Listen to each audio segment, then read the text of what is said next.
최근 K방산에 새로운 화두로 떠오른 전차가 있습니다. 그런데 험악한 외견을 한 무시무시한 기동편기인데도 정작 전투 능력이 없다고 하는데요. 그 이유는 이 전차의 정체가 바로 전투공병전차 혹은 장애물개척 전차로 분류되는 K600이기 때문입니다. 최근 이 K600 전차를 우크라이나의 비살상 무기 지원의 일환으로 제공하는 방안이 검토되었습니다. 젤렌스카 우크라이나 영부인에 이어 젤렌스키 대통령까지 한국에 접촉해 요청한 절박한 호소에 대한 대답인 것인데요. K600 전차는 우크라이나 측에서 직접 작성해 제출한 비살상 무기 요청 목록의 맨 윗줄을 장식하고 있습니다. 꼭 전차나 자주포, 전투기같이 직접적인 전투를 치르는 무기가 아니더라도 한국 무기의 기술력은 지원용 비살상 무기 분야에서도 빛났기 때문입니다. K600 전차의 성능이 어떻길래 우크라이나가 그렇게 바람하지 않는 것인지 지금부터 자세하게 알아보겠습니다. 지난 15일 우크라이나 대통령 특사 자격으로 방한한 올레나 젤렌스카 영부인. 그녀는 며칠간 한국의 이곳저곳을 동분서주하며 우선 그간 한국이 보낸 도움의 손길에 대한 감사의 마음을 표했습니다. 그러고 나서 비살상 무기로 한정한 지원이라도 보내주기를 애타게 요청했는데요. 이는 우크라이나에 선뜻 무기 지원을 해주기 쉽지 않은 한국의 입장도 고려한 요청으로 보입니다. 19일부터 20일까지 열렸던 G7 정상회의에 앞서 주요 참여국을 대상으로 한 외교 전초전의 일환이었다는 평가인데요. 대반격을 앞두고 있는 우크라이나는 마지막까지 서방의 지지와 지원을 얻기 위해서 G7 회의를 통해 젤렌스키 대통령까지 직접 나선 외교 총력전을 벌이고 있습니다. 실제로 회의 직후 젤렌스키 대통령은 바로 발걸음을 돌리지 않고 한국과 다시 한번 접촉하기도 했죠. 이들이 한국과의 외교로 가장 절실하게 원하고 있는 것은 바로 K600 장애물개척 전차입니다.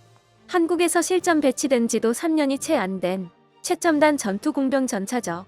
그 이름답게 K600의 주된 임무는 아군의 진격 방향 전방 곳곳에 숨어있는 지뢰들을 터뜨리든지 고장내든지 해서 치워주는 것입니다. 데니스 슈미알 우크라이나 총리는 한국 언론과의 인터뷰에서 러시아가 우크라이나를 세계 최대 규모 지뢰 오염지로 만들었다면서 지뢰 제거 작업 등에 있어서 뛰어난 노하우를 지닌 한국의 도움을 요청한 바 있습니다.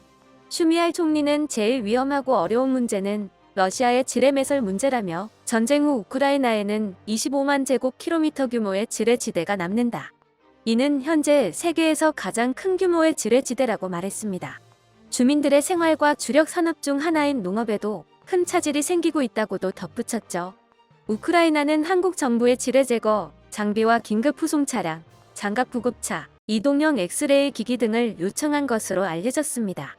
이에 국방부는 양국 정상 간 논의를 토대로 국방부 차원에서 우크라이나가 필요로 하는 물품이 신속히 지원될 수 있도록 적극적으로 검토해 나갈 것이라며 세부적인 물품은 논의가 됐지만 지뢰 제거 장비라든가 또는 긴급 후속 차량 그런 것들에 대한 논의가 있었던 것으로 알고 있고 그런 지원 계획이 구체화하면 그때 가서 조금 더 설명해 드릴 수 있을 것 같다고 밝혔습니다. 한국은 6.25 전쟁 당시 전 국토에 남발했던 지뢰 때문에 지금까지도 고통받고 있는 나라입니다. 대부분의 땅은 개발 과정을 거치며 그런 문제가 해결됐지만 여전히 깊은 산속이나 DMZ 비무장지대에서는 비온 뒤 토사물과 함께 쓸려 나오는 지뢰가 크고 작은 사고를 일으키곤 하죠. 이런 지뢰 사고들은 자주 비극을 낳았지만 반대로 말하면 휴전 후 70년이 넘는 세월 동안 한국군은 지뢰 대응에 대한 꾸준한 노하우를 쌓았습니다. 기존의 한국군이 운용하던 지뢰 제거 장비는 미국제 M9 에이스였습니다. 에이스는 사실상 그냥 체각 조금 덧댄 불도저에 불과했습니다. 방호 수단이라고는 외부에 장착된 연막탄 몇 발뿐이었고 그래서 스스로 퍼낸 지뢰의 폭발으로부터 승무원을 지키지도 못하는 정도였죠. 이런 문제점들로 인해 새로운 장애물개척 전차의 개발이 요구되어 2014년 사업 착수 이후 4년 만에 개발된 것이 K600이었습니다. K600의 빠른 개발 속도의 비결은 바로 기존에 쓰이던 차체를 그대로 이용한 것이었습니다. K1 전차와 차체를 공유하기로 한 것이죠. K600은 간단하게 표현하자면 K1 차체의 지뢰 제거 쟁기를 발합한 물건으로 이것만으로도 M9 에이스와는 차원이 다른 성능을 보여줬습니다. 애초에 차체가 전차인 만큼 대인 지뢰는 물론이고 대전차 지뢰에 대한 방호력까지 갖추고 있어 승무원 안전 문제를 단번에 해결할 수 있었죠. 장착되어 있는 지뢰 제거 쟁기는 말 그대로 쟁기처럼 삽 부분을 땅에 박고 밀고 나가면서 매설된 지뢰를 주변 흑채로 전차 좌우로 치워버리며 혹시 격발되더라도 탄탄한 방호력이 막아줌으로 무슨 일 있었냐는 듯 계속해서 나아갈 수 있습니다.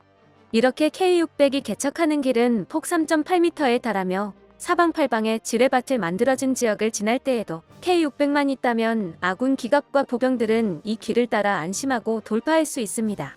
K600의 뛰어난 점은 한 가지 더 있는데요.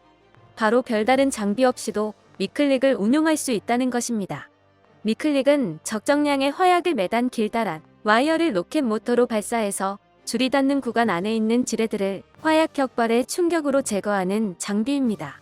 그런데 미클릭은 사실 요란한 것 치고는 신뢰성이 그다지 높지는 않은데요. 와이어가 온전히 땅에 닿아야 격발 시의 효과를 완전히 볼 수 있기 때문에 경사가 너무 급해서 와이어가 굴러 내려온다거나 와이어가 나무에라도 걸렸다간 효율이 급감하기 때문입니다. 다만 다른 용도로도 사용할 수가 있는데 장애물 개척 전차가 진입해서 돌파로를 파내기 전에 한 차례 뿌려서 너무 단단하거나 꽁꽁 얼어붙은 지면을 깨부숴줄 수 있습니다. 원리가 복잡하지 않은 만큼 미클릭 장비 자체는 짐칸에 와이어를 말아넣고 위에 로켓 모터만 장착한 트레일러에 불과한데요. 문제는 M9 에이스의 경우 미클릭을 운용하려면 이 트레일러를 뒤에 매달고 다녀야 했다는 것입니다. K600의 경우 별도의 트레일러 없이 그냥 미클릭 장비를 운용할 수 있다는 차이점이 있습니다. 결과적으로 귀찮게 트레일러를 달고 다녀야만 제 성능을 낼 수 있는 M9 에이스에 비해 K600은 홀몸으로도 언제든 그 이상의 성능을 보여줄 수 있다는 것이죠. K600은 첨단화된 현대적 지뢰에도 대응할 수 있는 장비를 갖추고 있는데요. 밟는 압력에만 반응하던 과거의 지뢰와 달리 요즘에는 자기감응 지뢰라는 것이 나타나 대응이 매우 까다로워졌습니다.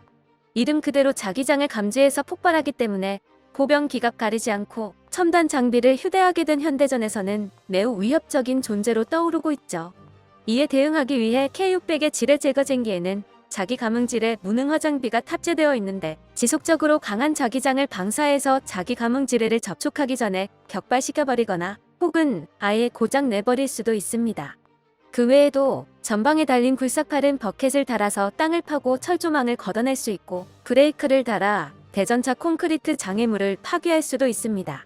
굴삭팔은 크레인 대용으로도 사용할 수 있는데 그 힘이 출중해서 다른 전차를 견인하는 것까지 가능합니다. 참호전이 이어지고 있는 데다 러시아가 전차 견제를 위해 적극적으로 대전차 장애물을 설치하고 있는 우크라이나한테는 매우 소중한 기능들이죠. 개척한 통로의 양 가장자리에 자동으로 말뚝을 박아넣어 안전지대를 표시해주는 소소한 배려를 위해 통로 표식 장비 역시 차체 후방에 자리 잡고 있습니다. 한국에서는 비살상 무기 명목으로 지원되기 때문에 같이 넘겨주지는 않겠지만 원한다면 상부에 기관총을 탑재해서 최소한의 방어에 사용할 수도 있습니다. 이는 의외로 꽤 유용한 성능으로 이만한 덩치에 기관총을 달아서 최전선에 투입하는 것만으로도 적들은 보병끼리의 백병전이 아닌 대전차전을 강요받게 됩니다. 전차의 차대를 공유한다는 특징에서 나오는 높은 기동성과 두터운 장갑은 아군에게는 장애물 개척뿐만 아니라 튼튼한 벽과 적당한 화력 지원까지도 제공할 수 있습니다. 반면 적들은 힘들게 설치한 장애물들이 눈앞에서 쓸려나가는데 이를 가만히 놔둘 도리가 없죠. 그야말로 만능에 가까운 성능 덕에 궁극의 공병 무기로도 불리는데요. 현재 한국은 그 성능을 확인해 본 후 빠르게 추가 양산과 더 나아가 무인화까지 염두에 두고 개발을 이어나가고 있습니다. 이러한 한국의 전투공병 전차 기술은 거의 세계 최고 수준입니다. 이는 바꿔 말하면 상품으로서의 매력도 뛰어나다는 뜻이죠. 한국은 K600이 생각보다 훨씬 잘 만들어져서 다른 무기들처럼 수출 역시 기대하고 있는데요. 이번에 우크라이나에 지원되면 세계 시장에 그 존재감을 새기는 적절한 대비 무대가 될 것으로 보입니다. 물론 우크라이나 전쟁은 당사자들한테는 전대미문의 비극이고 하루빨리 끝나는 것이 그들에게도 국제 정세적으로도 바람직합니다. 그러나 현실적으로 따져서 서방 각국의 지원 물자가 한데 모인 우크라이나에 전장은 사실상 실전을 겸비한 무기 박람회장과 마찬가지가 되었습니다. 우크라이나에서 첫 실전을 선보인 무기도 적지 않고 형편없는 실전 성적으로 몰락한 무기도 잔뜩 있습니다. 그리고 그 영향은 국제 방산 시장에서 즉각적으로 나타나고 있습니다. 전 세계 방산 시장에 이목이 우크라이나에 쏠려 있다는 방증입니다. 만약 여기에 K600이 나타나서 그 성능을 뽐낸다면 더할 나위 없는 홍보 효과를 얻는 셈이죠. 특히 국산 전차의 차대를 사용했다는 점은 K600뿐만이 아니라 한국산 기관 무기 전반에 대한 신뢰로도 이어질 가능성이 있습니다. 한국산 무기가 적을 격파하는 데에도 아군의 생명을 구하는 데에도 최고의 퍼포먼스를 보여준다는 것을 증명할 기회인 것입니다. 물론 한국은 이 전만을 보고 우크라이나의 지원을 결정하는 것은 아닙니다. 아무리 큰 홍보 효과를 보더라도 지원에 대한 보답을 전부 미래에 거는 것은 실리에 맞지 않죠. 우크라이나 측에서는 한국의 지원에 대한 보답으로 재건 사업을 제시했습니다. 1년이 넘게 이어지는 공방전은 우크라이나 국경 도시의 사회 기반 시설들을 완전히 파괴해버렸습니다. 전선이 배치됐던 북부, 동부, 남부의 도시들은 사실상 도시 계획을 다시 하는 수준의 재건을 요구하는 상태가 되었고 그 비용은 10년간 최대 1200조 원에 달할 것이라는 것이 우크라이나 정부 측의 추산입니다. 우크라이나는 몇 달 전부터 재건 사업에 한국의 도움을 받기 위해 러브콜을 보내왔습니다. 교과서에 한강의 기적 관련 내용을 싣기도 하고 직접적인 요청도 마다하지 않았죠. 우크라이나는 초토화된 국토에서 경제 대국을 일으키고 그것도 모자라서 세계 각국으로 뻗어나가 성공적인 인프라 개발 실적을 거둔 한국을 애초부터 재건 사업의 롤 모델로 여기고 있었던 것입니다. 그리고 이번 회담을 계기로 본격적으로 K 개발 플랫폼을 전수받게 되었는데요. 이것으로 한국은 직접적인 살상 무기의 지원 없이도 막대한 이득을 챙겨간 우크라이나 전쟁 최대의 수혜국이 될 것으로 보입니다. 한때는 하루아침에 자유진영의 최전선이 되어 전국토를 유린당하고 서방 각국의 원조를 받아야만 했던 한국. 그랬던 한국이 어느새 자유진영의 또 다른 최전선이 된 나라에 도움의 손길을 베풀고 있습니다. 그것도 지뢰로부터 생명을 구하고 초토화된 국가를 재건한다는 숭고한 사명을 띠고 말이죠. 우크라이나가 한국의 역사를 교과서에 담은 것은 단지 한국의 재개발 역량이 뛰어나서만은 아닐 것입니다. 그들은 역경을 딛고 부활하는 한국인들의 굳센 정신을 배우고 또 가르치고 싶었던 것이 아니었을까요? 끝까지 시청해주셔서 감사합니다. 도움이 되셨다면 좋아요를, 다른 이야기도 궁금하시면 구독을 눌러주세요.